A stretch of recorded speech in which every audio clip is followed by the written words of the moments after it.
Hey guys, welcome back to the channel. This is going to be Cook Wild episode 5. I am taking wild game to a Christmas party tomorrow, and this is going to be the first time for I think everyone at the party. So I reached out to a friend on this hunt league I'm a part of. It's called Hunt League. Check it out. It's a cool app. We're competing for lots of different fun games and prizes there. And this one of my friends there, Lenny Valerio, is an excellent cook. And so I reached out and I asked the whole community, what's a good idea? What's a good way to prepare elk in a way of an appetizer that's gonna be a great way to introduce non-wild game eaters or people that haven't eaten wild game before to the subject. I think it's, as a hunter, I think it's our best way to help keep the sport going, keep it alive, is to introduce non-hunters into the food aspect. And so he reached back out to me with a great idea for appetizers. And I'm going to be using Elk Backstrap for that. I've got it started here. I've started filleting that to get the connective tissue off. I'm going to barbecue that outside over wood, charcoal, and then I'm going to add some fun things like mozzarella, basil, tomatoes, and some balsamic glaze. So stay tuned to learn how to do it. I'm expecting it to be pretty delicious, and thank you, Lenny. Appreciate it. Stay tuned.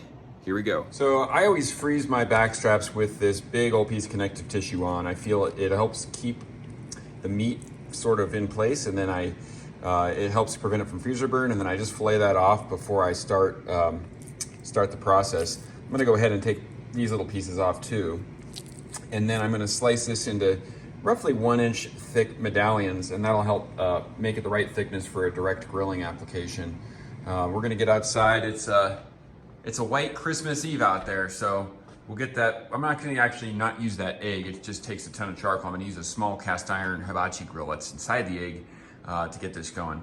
And now I gotta get that charcoal going so it's ready by the time I've got this seasoned and ready to go on. You've seen some of these videos I've made before. I've spoken about salt and pepper being my favorite seasoning for this kind of thing. I've actually done taste tests with people who've never had wild game, and 9 times out of 10, they like the meat that I season only with salt and pepper more than anything else.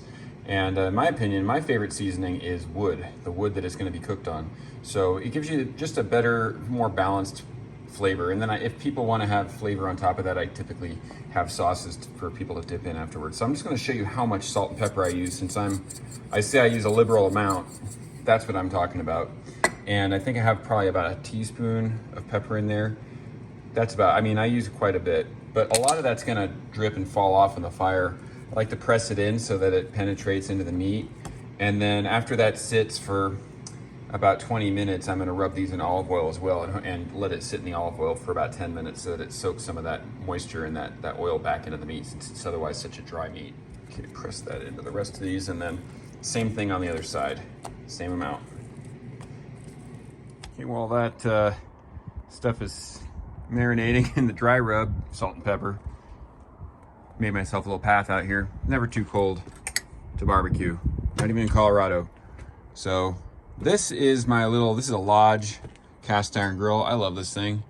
It's American made. It doesn't require much charcoal. I'm gonna use the old coals to get the fire started, and then I'm gonna find some chunks like that in my scrap lumber box here. I like to, for this type of cooking, I want to use the hardest wood I have. So I have some oak and some ash in here. I just gotta dig them out. Otherwise it's poplar and alder, and that stuff burns too fast. There we go. Ash, oak, maple, a little variety. And those coals will be just warm enough to get those to smoke on. Okay, while the steaks are sitting, waiting for that grill to be ready, I'm gonna go ahead and make a balsamic glaze reduction glaze. And this is 2 cups of balsamic vinegar. Use any brand you want. This is the stuff that Costco sells. It's a really good one, and it's pretty cheap. And a 1/2 cup of brown sugar. This doesn't look like brown sugar, it's powdered. I use that for different recipes. I just throw it in the blender to powder it. And we're gonna heat that on like a very low heat. I'll probably use a medium low until it's warm, stirring constantly, because if you go too high, it'll burn on this, it'll stick to the sides and burn. And I'm just gonna stir that with low heat until it's reduced to a nice thick creamy glaze. This is like way more than I need for this recipe, but who doesn't like a balsamic dipping sauce? Just gonna stir that in with the whisk. And then I'll just stir it occasionally every 30 seconds or so. You can kind of see those steaks are starting to sweat a little bit. There's a little bit of moisture that wasn't there before. That's from the osmosis of the salt penetrating into the meat. That means it's penetrated pretty good. So I'm gonna go ahead and now put the olive oil on, and I'll rub that in with my hands, and then I'll flip it over, just pat it in. Don't wanna wipe that good stuff off. I'll wipe my hands off before I do the other side, but you guys get the idea. We have heat. Unplug this. Put it on the table. It doesn't catch anything on fire. And I don't really need that much space. I'm just gonna use that corner. I'm gonna heat up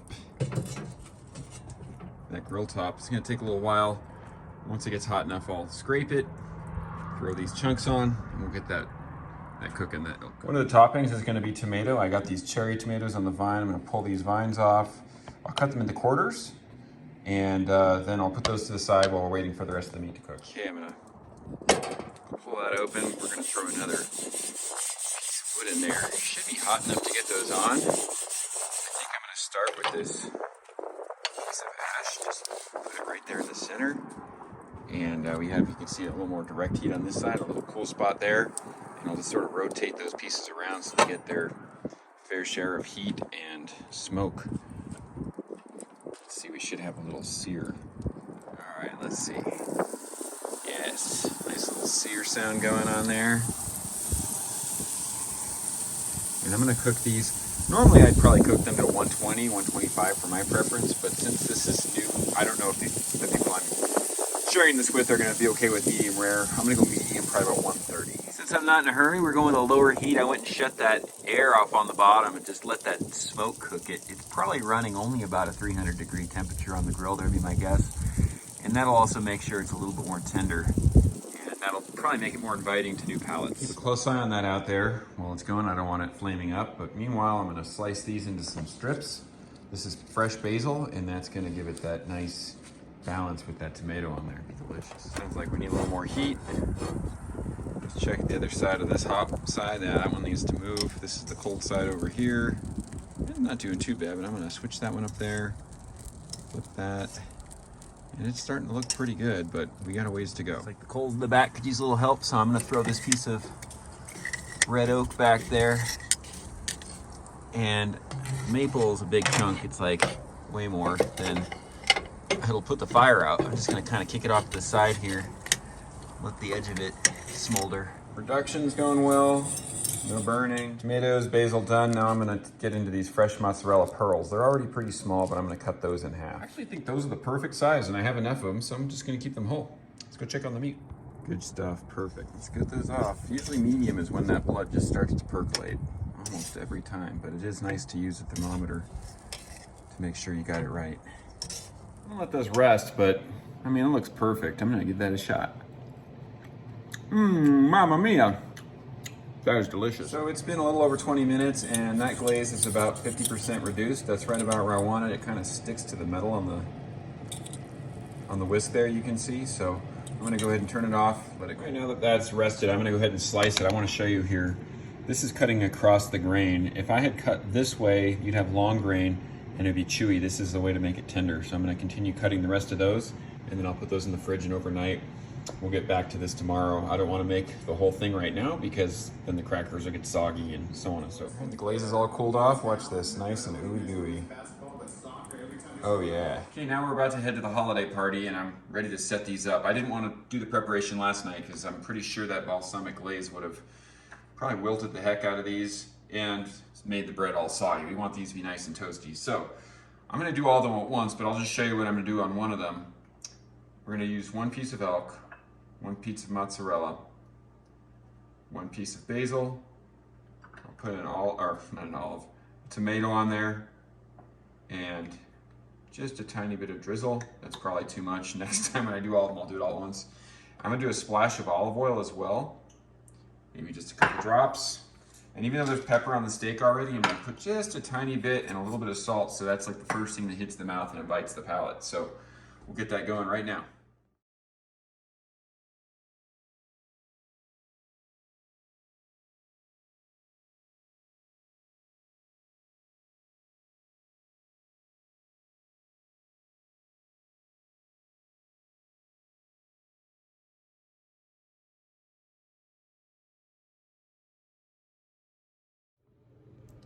Oh, that looks so good. I want to eat one so bad right now, but that would just be wrong. I'll wait. All right, let Eric get one. Oh my gosh. This is so good. Are we going to save any for the other people coming? What? Oh, good. All right, we've created believers out of you two. Awesome. First time eating elk. What do you think? I've had it before. I've had deer. It's not, I mean, it's not gamey or nothing. It's smoky. You like it? Yeah, I like it. Sweet. All right, here we go.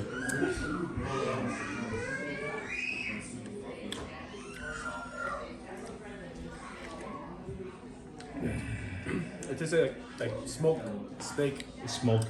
Yeah, it's smoky. A lot of smoke flavor. Awesome. Smoky flavor. Really good though. So elk, second time, because it's the first time 5 minutes ago. This is the most delicious thing, and I am very, very picky on anything I put in my mouth. This is delicious. Awesome. Oh my gosh. Thank you. Glad you like it. Love it. Well, that's a wrap, guys. I hope you enjoyed it. That was so much fun to serve that many people wild game for the first time. I've had a lot of people over at our house to eat wild game, but there was 27 people there.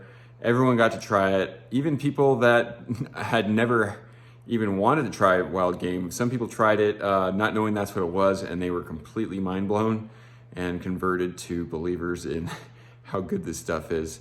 So if you're a hunter like me and you want to spread the word of what hunting's all about with food, I think it's the best way to do it. So I encourage you to share what you make and your traditions, and that'll help keep this sport thriving. Thanks for watching. Please like, share, and subscribe, and have a good evening. Merry Christmas.